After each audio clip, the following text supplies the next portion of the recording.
Thanks for having me. Hi, everybody. I appreciate everyone's coming today and hear about our work. First of all, let me just share with everyone what we're doing here.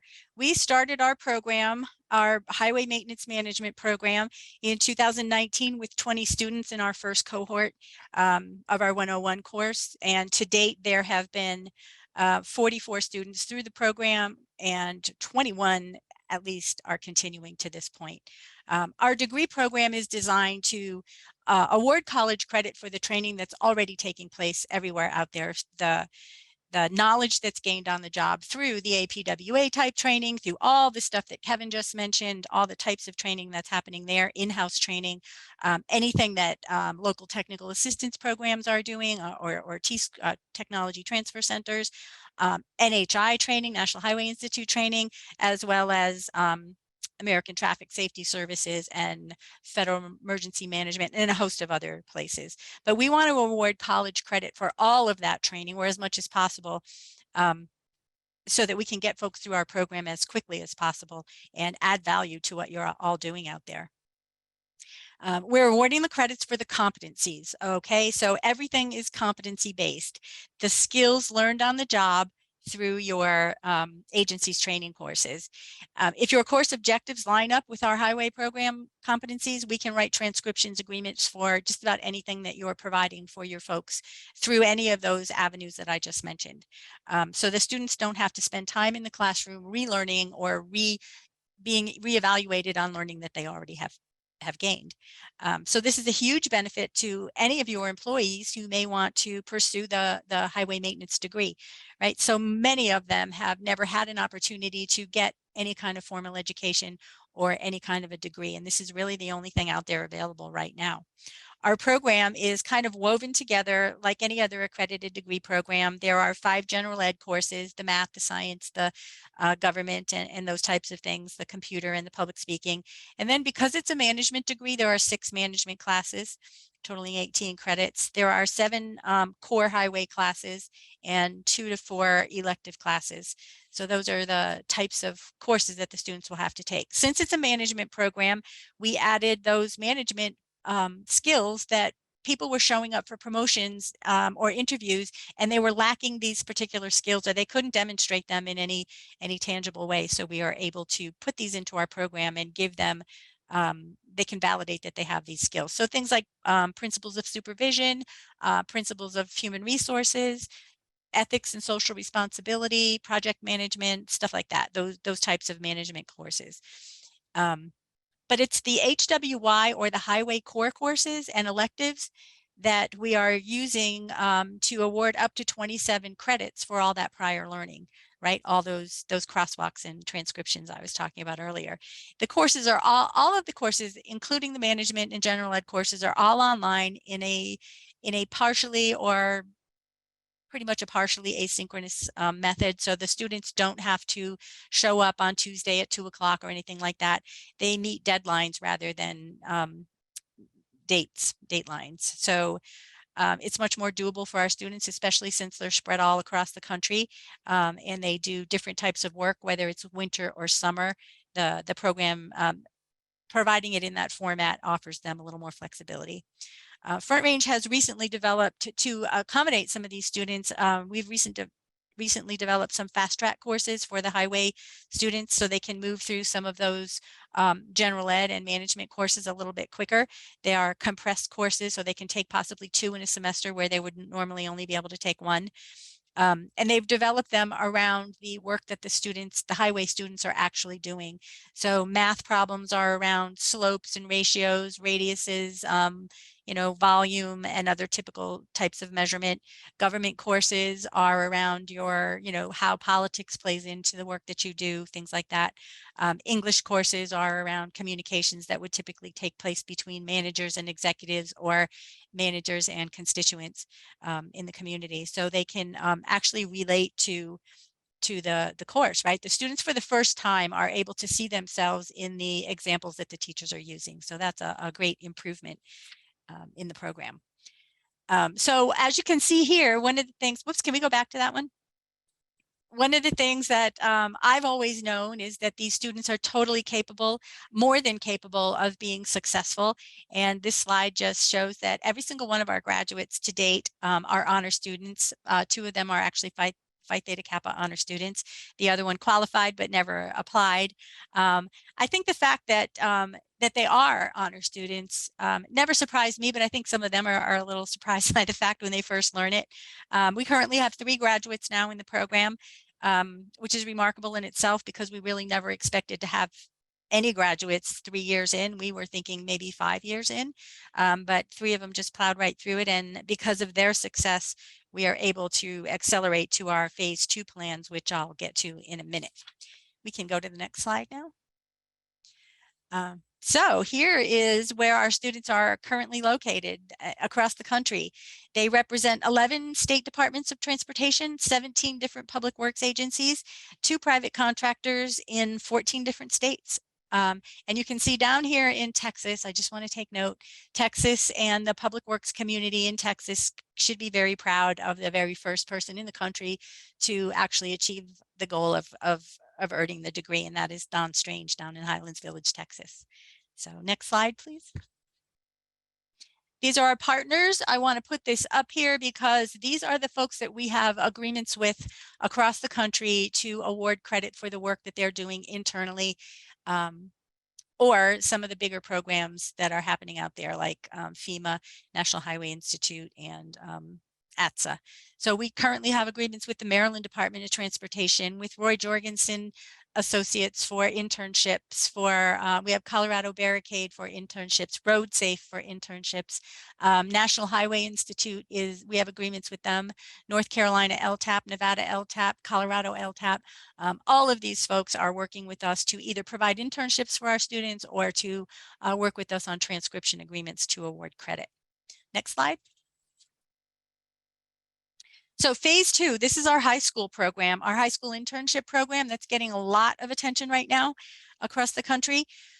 We piloted this program with 4 students in January of this year, 2022, in our spring semester. It's a 3-part program that includes OSHA 10-hour for construction for the first 2 weeks, and then 13 weeks of our revised Intro to Highway Maintenance course, the same one that we do with our degree students.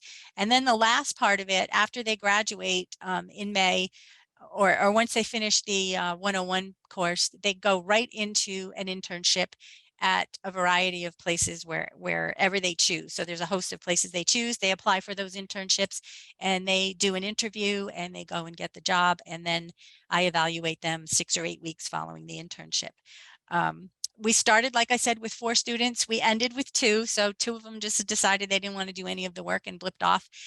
One of the things that's remarkable about this that I'm noticing is these are non-college track students that are targeted for this program. These aren't the ones who have been out there applying to different schools, you know, in their junior and senior year. These are kids who just want jobs when they get out of school. They want to go right from school right into a job. So we're able to do that with them through the internship program. And what I've seen and what they are seeing, I think for the first time, is when they learn that all of this crosswalks back to a degree program for them, they light right up, because it's like they, for the first time, they can see themselves as actually achieving a college degree, which is just, it was not expected. And it's just one of those bonus light bulb moments that went off for me while we were doing the program this spring. It's all done right now in real time remote, but there's a lot of flexibility with that. We can be available entirely online, depending on what the need is in the community that we target. They meet 2 hours a week, plus field trips if they're local, and we can arrange those. Last year we did, or this past spring, we did field trips to Loveland Barricade and Larimer County Public Works, and the students got to actually go out and experience what the job would be like and see what they would be doing and decide if they even, you know, really wanted to do it. They started, though, with the OSHA 10 for construction or general industry because it's a nationally recognized certification. And before we actually put them out there in the field or brought them on any job sites, I wanted to make sure they knew how to stay alive and that they knew what the hazards would be when they got there. So the internship benefit to the agency, first of all, is to create a pipeline for young folks, right? To give you a youthful workforce and to create sort of an avenue for them to move into the industry or into your public works agency. It creates a knowledgeable candidate pool to hire from, right? Because right now, if you're hiring, who shows up? It's probably the pizza delivery guy, right? Or somebody like that. Somebody with absolutely no knowledge of road work or what's involved or any of the details of that, or have no idea what they're going to be doing on a daily basis. And we can help develop a professional workforce that's trained in all the aspects of highway maintenance, right? We can give them bits of all of it before they actually show up on your job or at your interview. The internship benefits for the students are, first of all, an opportunity for students who may not be college bound to get a job immediately upon graduation. That could lead to full-time employment depending on the success of their internship, right? And the internship could lead to an entire career opportunity for a lot of them, something that they weren't maybe looking for, and but even though it's unexpected, it can be presented to them. Next slide, please. I just want to show you a photo of Don Strange here. We are very proud of Don in all his regalia. He was our very first graduate from Highlands Village Public Works in Texas. And I just want to mention also that because of the work that Don and the other two graduates and all of the students that are going through the program, what's happening is the industry is being professionalized. So for so long, when I was doing this, all those 30-something years ago, when I did my time at Connecticut DOT, there was there was, first of all, no professional respect for the work that we did, and there was no avenue to gain that respect. There was no way to change that. But what these guys are doing, and you can see in the picture here, they are professionalizing the industry and validating the knowledge that's out there and that is gained on the job that your employees hold and use every day.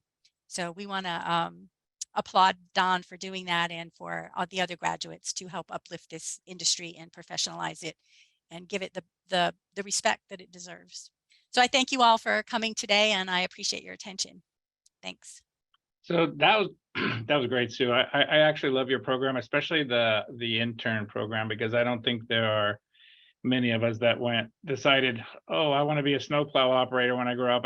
Not very many people answer that way, and nobody in fact, does. Yeah, and in fact, if you get 2 out of 4, that's pretty good, because when I got in a snowplow, I would have been one of the 2 going, no, I'm out of here. I'm not doing this snowplow thing. That's crazy. This is hard work.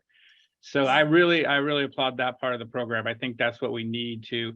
It's a question we always ask: how do we get new people in here to do this?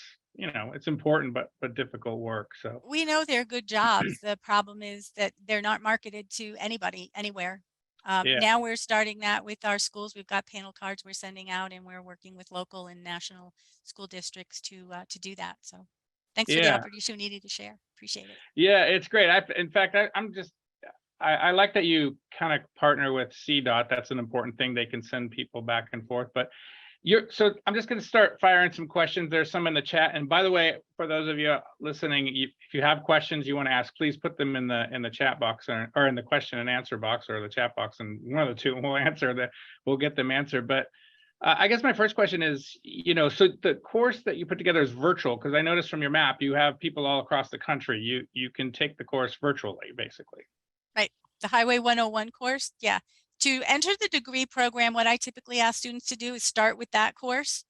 First of all, for most of these students, none of them are typical college students. They're all adult working learners, right? So we are doing a lot of modifications to the program to accommodate them, but we tell them to start with the 101 course because it introduces them to online learning, first of all, in a college, right? Gets them acclimated to it. And I ask them to start there because I'm a little more forgiving in the beginning than some of the other teachers who are expecting a more seasoned online learner.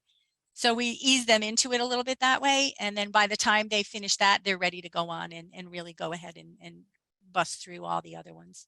And can you finish the degree completely online with doing all the exercises, like you said, on the job kind of things? Yeah. Yep. Okay. You can do all of the classes online. It's designed to be entirely done online. Don Strange never came to Colorado until he actually came to accept his degree. So he did all of it online. One of the things about it that I'm telling people to do, because some folks don't like the online venue, take it in you only need 15 credits to be awarded the degree from Front Range. If you've got a school, a local college, and you've got a class that's equivalent to ours that transfers, take it locally. First of all, it's going to be cheaper in your own state or your own community college. It's going to, you can take it in the format that you want, a live or online or mixed or however you want to do it. And then transfer it over. The only thing you have to do is get 15 of those credits. So that's 5 classes, 5 3-credit classes at Front Range. Save yourself a lot of money and do it there. This has never been a money-making prospect for Front Range. It has been to accommodate the industry and provide for the students that are working in it.